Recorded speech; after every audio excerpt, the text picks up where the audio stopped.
First story, She Only Knocks Once. It was an old family tale that our house was haunted, passed down for generations, but my family brushed it off as just stories. When I finally inherited the house, I wanted to prove to myself that there was nothing to fear. It was an old colonial house, worn and creaky, with massive oak doors and dusty windows that seemed to stare into the night like hollow eyes. My first night there, I was woken up by a single knock on the front door. The clock showed midnight exactly. Thinking it was a prank, I ignored it. But it happened again the next night, and the one after that. Always at midnight. Always one knock. After a week of this, I asked my elderly neighbor, Mrs. Parker, if she knew anything. Her face paled, and she warned me with a trembling voice, "It's been happening since before I was born. One knock is a warning, but if you hear two knocks, you must never answer." I laughed it off, but that night I stayed awake, bracing myself as midnight approached. Right on the dot, the single knock echoed through the house. But tonight, a second knock followed. Against my better judgment, I went to the door, barely breathing as I reached for the knob. I felt a cold chill slide down my spine and paused. But something compelled me to look through the peephole. I saw a woman standing there, her eyes hollow, her face pressed close, staring directly at me. She knocked a third time, and I froze, unable to tear myself away from her gaze. Suddenly, her lips moved. "Let me in." I slammed away from the door, shaking. The knocking stopped. The next morning, I found deep scratches on the wood, as if something had tried to claw its way in. Mrs. Parker warned me again, "She won't stop until you let her in." That night, I packed and left, never to return. Second story, The Forgotten Passenger. Working as a rideshare driver late at night, you get used to weird requests, silent rides, and the occasional eerie customer. But one night, a ride request came in from an address I didn't recognize, way out past town limits. It was a long drive, but I needed the money, so I accepted.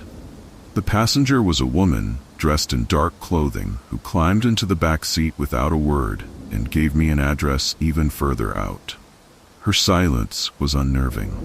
I glanced at the rearview mirror, catching her staring out the window, barely blinking, her eyes reflecting the passing streetlights in a strange, lifeless way. When we finally reached the destination, a rundown farmhouse, I turned to tell her the fare, but she was gone. No sound, no movement, as if she'd never been there. Confused, I checked the app, but the address wasn't recorded. My mind raced, replaying the ride. I was sure she'd been there. Just as I was about to drive away, a cold fog drifted across the road and my phone buzzed. A message from an unknown number, "Turn around." Chills crept down my spine, but I looked anyway. She was standing at the edge of the fog, staring at me, her face deathly pale, her eyes hollow. She raised a hand and waved, a slow, unsettling gesture. Then she disappeared into the mist. I sped away, checking my mirror again and again, sure she'd reappear, haunting me like a specter on the roadside. Third story, The Mirror Doesn't Lie. As a child, I was terrified of the mirror in my room. My parents thought it was just a phase, something I'd grow out of. But each night, I'd catch glimpses of things that shouldn't be there. A shadowy figure, movements that didn't match my own. One night, as I lay in bed, half asleep, I looked up to see a figure reaching out from the mirror, its hand pressing against the glass. I screamed and my parents rushed in, but there was nothing unusual. Years later, as an adult, I stayed in that same room while visiting home. I was no longer afraid of the mirror, or so I thought. That night, as I prepared for bed, I saw my reflection, but something was wrong. My reflection was smiling, even though I wasn't, and then it started moving on its own, stepping closer to the glass. I tried to look away, but my eyes were drawn to it. My reflection raised a hand and placed it against the glass. Then it mouthed, "Let me out." I stumbled back, my heart racing, but I couldn't look away. My reflection pressed harder, the glass bending, almost like it was about to break through. The next morning, I found the mirror shattered on the floor, shards scattered around me. My reflection's twisted smile was the last thing I saw before I smashed the mirror with a chair. But to this day, I still see that smile in any reflective surface. Fourth story. Footsteps in the attic. I've lived in my family's old house for as long as I can remember, but I never dared venture into the attic. At night, I'd hear faint footsteps pacing above my bedroom, stopping directly over me, as if someone were standing there watching. One night, curiosity got the best of me. Armed with a flashlight, I climbed the attic stairs, feeling an oppressive chill settle around me. The attic was empty, filled with dusty boxes and cobwebs. But then, as I turned to leave, the door slammed shut, trapping me inside. My flashlight flickered, and I felt a cold hand brush my shoulder. I spun around, shining the light, and saw an old portrait on the wall, dust-covered but with familiar eyes staring out. They were my grandmother's eyes, but there was something off about her expression. Too intense, too alive. I heard her voice whisper my name, echoing in the attic. And then I felt something warm and wet drip onto my hand. Blood. When I looked up, there was no ceiling. Only darkness, with two hollow eyes staring down at me, waiting for me to look away. Fifth story. The haunted photograph.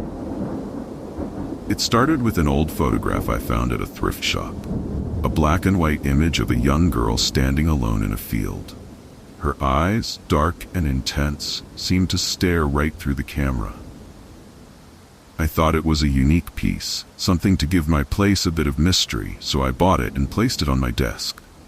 At first, I barely noticed it, but over time I began to feel as though her eyes were following me. Whenever I looked at the photo, her expression seemed to change, growing darker and more resentful.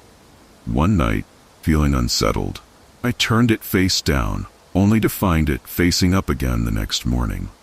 I tried to brush it off as a mistake, but the next night, I distinctly turned it over, and once again, it somehow reappeared staring right at me. Determined to get rid of it, I threw the photograph in the trash and left it outside. But when I returned home, there it was, back on my desk, her eyes colder and angrier than before. Frustrated and terrified, I ripped it in half and burned it, watching as her face warped and blackened in the flames. That night, I awoke to a soft whisper by my bed. As I opened my eyes, there she stood, her face twisted with a cruel smile. Leaning closer, she whispered, "You can't get rid of me." Now I see her reflection in mirrors, lurking in shadows, waiting in every photograph I take, forever bound to me like a curse that refuses to fade. Sixth story. The Watcher in the Woods. Growing up near the edge of dense woods, my family always told stories about the Watcher, an entity that supposedly haunted our town. Rumor had it that anyone who wandered too deep into the forest would catch a glimpse of a figure standing silently among the trees, watching. Some described him as a tall, shadowy man with a featureless face. Others claimed he had glowing eyes that followed you, but no one had ever dared go close enough to find out. I was always skeptical. Ghost stories are part of every small-town charm, right? But one evening, my curiosity got the better of me. I was out for a walk when the mist rolled in, thicker than I'd ever seen. It was cold, and visibility was almost zero, but I knew the paths by heart, so I continued. Just as I reached a clearing, I felt an odd sensation, a heavy, oppressive feeling like I was being watched. At first, I brushed it off as nerves, but then I saw him. There, partially obscured by mist, was a figure. He stood perfectly still, unnaturally tall, his face barely visible in the low light. I squinted, trying to get a better look, and felt my heart pound when his head tilted ever so slightly, as if he knew I was watching him back. I turned and walked away quickly, but the feeling of being watched didn't leave me. I didn't want to run, knowing it would only feed my fear, but every step I took felt heavier, as if something was urging me to look back. Against my better judgment, I glanced over my shoulder. He was closer. My breath hitched as I stumbled forward, the mist growing thicker around me. I picked up the pace, refusing to look again, But then, something brushed against my shoulder, a light, barely there touch. I froze. He was right behind me. I could feel his presence, his breath chilling the back of my neck. I bolted, running blindly through the mist, branches scraping my arms and legs, until I burst out of the woods and into my yard. When I finally dared to look back, he was gone. But the feeling of being watched never truly left. From that day on, every time I was near those woods, I could feel his eyes on me. And one night, as I glanced out my bedroom window, I saw him standing at the edge of the trees, his gaze fixed on me, waiting. It's been years, but he's still out there, watching, waiting for me to come back. 7th story, voices in the basement. Our family's old house had a basement no one ever used. It was cold, damp, and filled with dust-covered furniture and forgotten belongings. My parents told me to stay away, saying it was dangerous, but as a teenager, that warning only made me more curious. There was something eerie about it, a strange, almost magnetic pull that made me want to venture down there despite the fear it stirred in me. One night, I woke up to a faint whispering sound. It was soft, almost like a lullaby, coming from below my room. I sat up, straining to listen, and realized it was coming from the basement. I told myself it was just the pipes, or maybe the wind, but every night, the whispering grew louder, and it wasn't long before I could make out words. They were saying my name. By then, I was too frightened to ignore it. My parents always dismissed it as my imagination, but I knew what I'd heard. Finally, after weeks of this nightly torment, I decided I had to confront whatever was down there. Armed with a flashlight, I crept down the stairs in the dead of night, the house silent except for the faint, insistent whispers calling my name. The basement door creaked open, and I felt a cold draft wash over me as I descended the stairs. The whispering grew louder, echoing off the walls, and it sounded closer than ever, almost as if someone were standing right beside me. I shone my flashlight around, but all I saw were shadows and forgotten relics. Just as I turned to leave, the door slammed shut, plunging me into darkness. I tried to push the door open, but it wouldn't budge. Panic set in as the whispers grew louder until they were a cacophony of voices chanting my name, filling my head with their desperate calls. I dropped to my knees, covering my ears, but it was no use. The voices were inside my mind now, crawling into every corner of my thoughts. Suddenly, I felt something cold and skeletal brush against my shoulder, and I screamed, spinning around. The flashlight flickered, illuminating a face in the darkness, a face that looked disturbingly familiar, twisted and decayed, yet unmistakably my own. It grinned at me with hollow eyes and reached out a hand, whispering, "Come with us." I don't remember how I got out. My parents found me in the hallway, pale and shaking, with claw marks on my arms. They locked the basement after that, but the voices haven't stopped. Every night, I hear them calling my name, waiting for me to come back and join them. 8th story, the neighbor's window. When I moved into my new apartment, I didn't think much about the building across the way. It was an old, unoccupied place that had been abandoned for years, its windows dark and lifeless. But every night, when I looked out my window, I'd see her, a woman standing in one of the windows across from mine, just staring. At first, I thought it was some optical illusion, a trick of the shadows, but no matter how many times I looked, she was always there. Her face pale, her eyes unblinking, fixed directly on me. I waved once, hoping she'd react, but she didn't move, her gaze locked on me with unsettling intensity. Eventually, I mentioned it to the building manager, who looked at me with a bewildered expression. He told me that no one had lived in that building for years. "That window you're talking about, it's been broken for months," he said. But when I looked again, she was still there, standing in the shattered glass, as if the broken window was nothing more than a minor inconvenience. That night, I couldn't sleep. Every time I closed my eyes, I felt her watching me, her hollow gaze burning into my skin. I glanced out the window again, half expecting her to be gone. But she was closer. Standing right up against the glass now, her face twisted into a sinister grin. The next day, I asked my neighbors if they'd seen her, but no one else had. They started looking at me like I was losing my mind. But I knew she was real. I'd see her every night, inching closer to the window, her hands pressed against the glass, her eyes wide and empty. One night, after yet another sleepless stretch, I got up to close my curtains, desperate to block out her haunting stare. But as I reached for the curtain rod, I felt a cold breath on the back of my neck. I spun around, heart pounding, but no one was there. When I looked back out the window, she was gone. Relieved, I started to let go of the curtain when I noticed something in the reflection of my window, her face staring back at me from just inches away, inside my apartment. The next thing I remember is waking up on the floor, my curtains torn down, my apartment filled with the lingering scent of decay.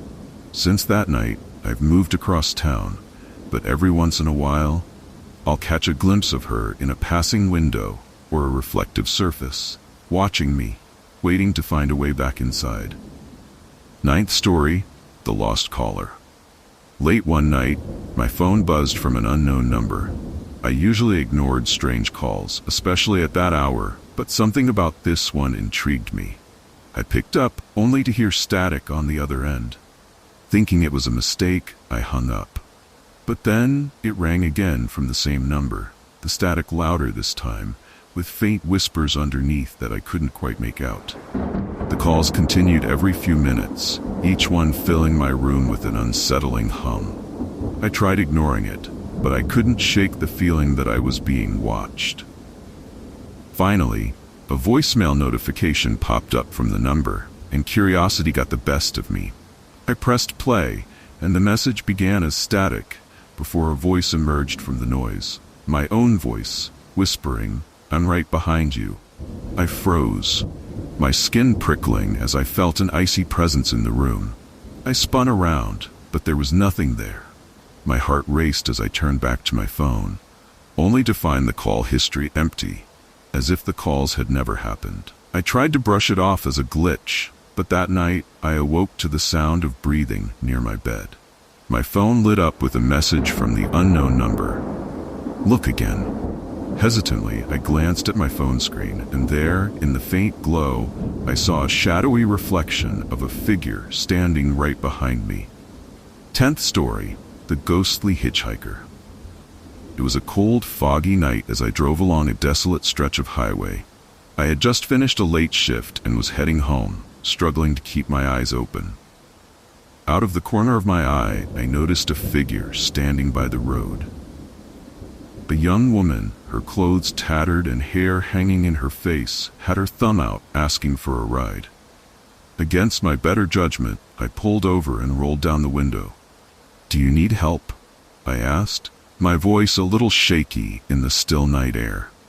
She nodded slowly and climbed into the back seat without a word, settling in with her face turned toward the window. She barely spoke, only mumbling an address when I asked where she was headed. The address was far from any town, but I figured maybe she was in some kind of trouble and needed help. So I continued driving. The silence grew thick, and every so often I'd glance in the rearview mirror. But each time, she seemed different. The fog made it hard to see clearly, but her features looked distorted in the mirror, her eyes darker, her expression hollow. I tried not to stare, gripping the steering wheel a little tighter. As we neared the destination, the fog grew denser, and I could barely see a few feet ahead. The woman whispered, "You can stop here." I pulled over, and when I turned to tell her we'd arrived, she was gone. No door slam, no footsteps, just empty silence. Confused, I looked around, but there was no sign of her anywhere. Shaken, I decided to drive home, but as I pulled onto the highway again, my phone buzzed with a notification from an unknown number. "Thank you for the ride." Startled, I looked back in the rearview mirror, and there she was, staring at me, her face twisted in a grim smile. I slammed on the brakes, and when I looked again, The back seat was empty. I sped home that night, haunted by her face. Every time I drive that stretch of road now, I feel her presence in the back seat, watching silently, waiting for her next ride.